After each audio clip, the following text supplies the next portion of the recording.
ঘটনাস্থল যাত্রাবাড়ি।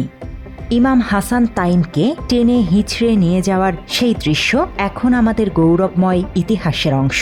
এদেশে আবারও কোনো স্বৈরাচার জন্ম নিতে চাইলে ওই ছবিটি চোখ রাঙিয়ে বলে উঠবে, সাবাস বাংলাদেশ। এ পৃথিবী অবাক তাকিয়ে রয়, জ্বলে পুড়ে মরে ছারখার, তবু মাথা নোয়াবার নয়। রক্তের দাগ শুকানোর আগেই শহীদ তাইমের পরিবারকে নিয়ে ঘটনাস্থলে বাংলা এডিশন।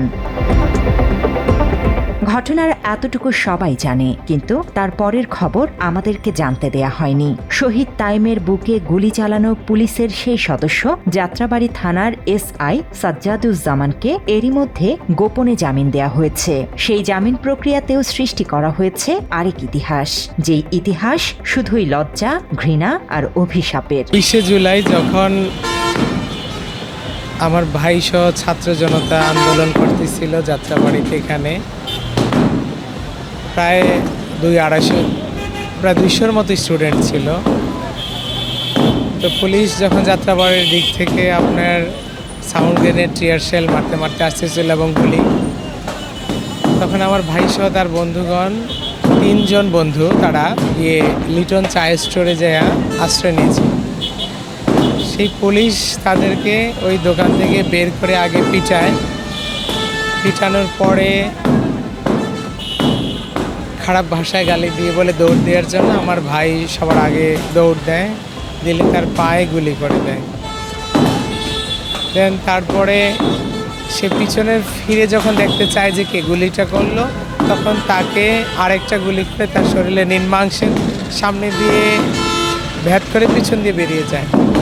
তারপর যখন সে পড়ে যেতে নেয়, রাহাত এসে তাকে পিছন দিয়ে ধরে তার বন্ধু তাকে টেনে নিয়ে যাচ্ছিল পিছন থেকে।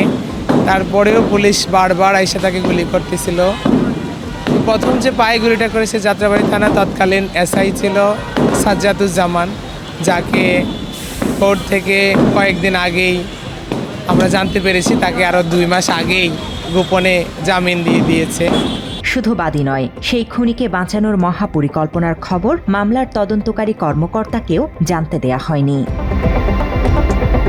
শহীদ তাইমের ভাইকে নিয়ে বাংলা এডিশন টিম গিয়েছিল ঘটনাস্থল যাত্রাবাড়ির কাজলা ফুটওভার ব্রিজ এলাকায়। কোটা সংস্কার আন্দোলনে পুলিশ ও সাবেক সরকার দলীয় নেতাকর্মীদের ব্যাপক সহিংসতার ফলে প্রাণ হারিয়েছিল অসংখ্য নিরীহ মানুষ। এতে ফুঁসে উঠেছিল গোটা দেশ। একসময় আন্দোলন ছড়িয়ে পড়ে দেশের সকল আনাচে কানাচে।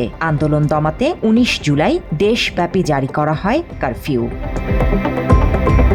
20 জুলাই ছিল কারফিউর প্রথম দিন। যাত্রাবাড়ির কাজলা ফুটওভার ব্রিজের নিচে কারফিউ ভঙ্গ করে রাস্তায় জড়ো হয় অসংখ্য ছাত্র জনতা। সবার চোখে মুখে ছিল সরকারের প্রতি তীব্র ক্ষোভ আর ঘৃণা। সেখানে যোগ দিয়েছিলেন উচ্চ মাধ্যমিকের ছাত্র ইমাম হাসান তাইম।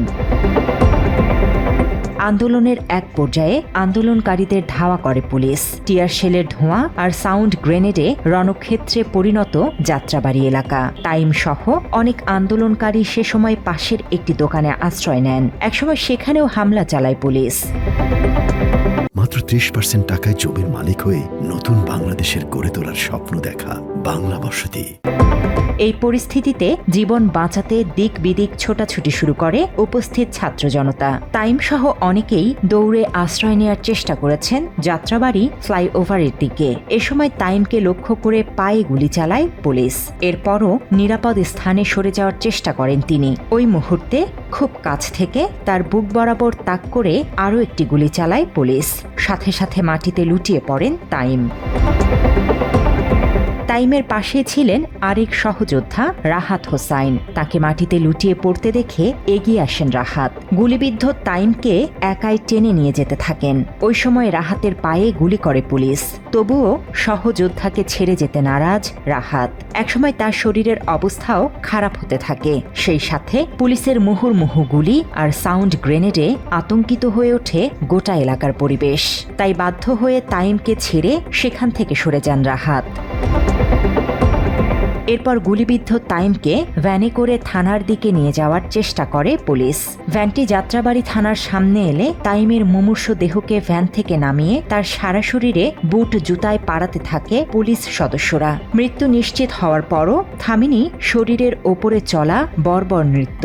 চোখ মুখে একের পর আঘাত করে চলতে থাকে মধ্যযুগীয় বর্বরতা।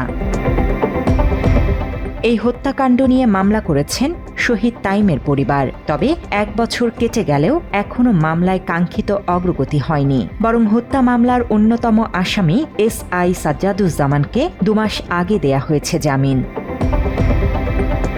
এ নিয়ে তাইমের বড় ভাই রবিউল আউয়াল ভূঁইয়া আদালতে গেলে তাকে জানানো হয়েছে আইন মন্ত্রণালয়ের নির্দেশেই জামিন পেয়েছেন আসামি। রবিউল আক্ষেপ করে বাংলা এডিশনকে বলেন, যাদের রক্তের উপর দিয়ে এই অন্তর্বর্তী সরকার ক্ষমতায় তাদের রক্তের সাথেই বেইমানি করছে সরকার। সবকিছু মিলাইয়া বিচারের তাগিদে এবং কেন জামিন হয়ে যাচ্ছে এবং কেন আসামিদের ধরতেছে না, এগুলোর জন্য আমরা আইন উপদেষ্টা এবং কি স্বরাষ্ট্র উপদেষ্টা এবং স্বরাষ্ট্র সহকারী উপদেষ্টার পদত্যাগের দাবিতে তারা তো 1 বছরে কিছুই করতে পারেনি, ব্যর্থ হয়েছে। আমি দেশের আপামর ছাত্র জনতাকে, বিভিন্ন ভার্সিটির ছাত্র ভাইদেরকে, বিভিন্ন কলেজের ছাত্র ভাইদেরকে, আপামর জনতাকে বলবো আমাদের পাশে দাঁড়ানোর জন্য, শহীদ এবং আহত পরিবারের পাশে দাঁড়ানোর জন্য। সেদিনের মর্মান্তিক ঘটনা নিয়ে তাইমের সহযোদ্ধা রাহাত কথা বলেছেন বাংলা এডিশনের সাথে। তিনি বলেন, তাইম হত্যার অন্যতম আসামি সাজ্জাদুজ্জামানের জামিন শহীদ পরিবারের জন্য নিঃসন্দেহে অবমাননা শামিল। একই সাথে দ্রুত ন্যায় বিচারের দাবিও জানান তিনি। দীর্ঘ 1 বছর পেরিয়ে গেল, আন্তর্জাতিক অপরাধ ট্রাইব্যুনালে অনেক কাঠঘর পেরিয়ে মামলা হলো।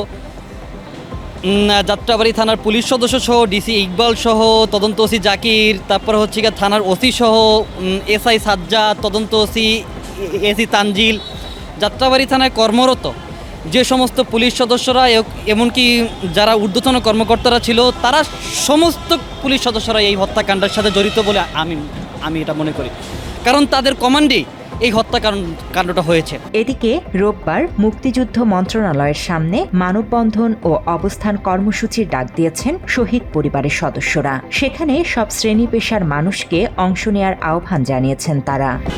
মুক্তিযুদ্ধ মন্ত্রণালয়ের ওখানে আমরা তাদের পদত্যাগের জন্য আন্দোলন কর্মসূচি এবং অবস্থান কর্মসূচি পালন করব। Desk report, Bangla addition.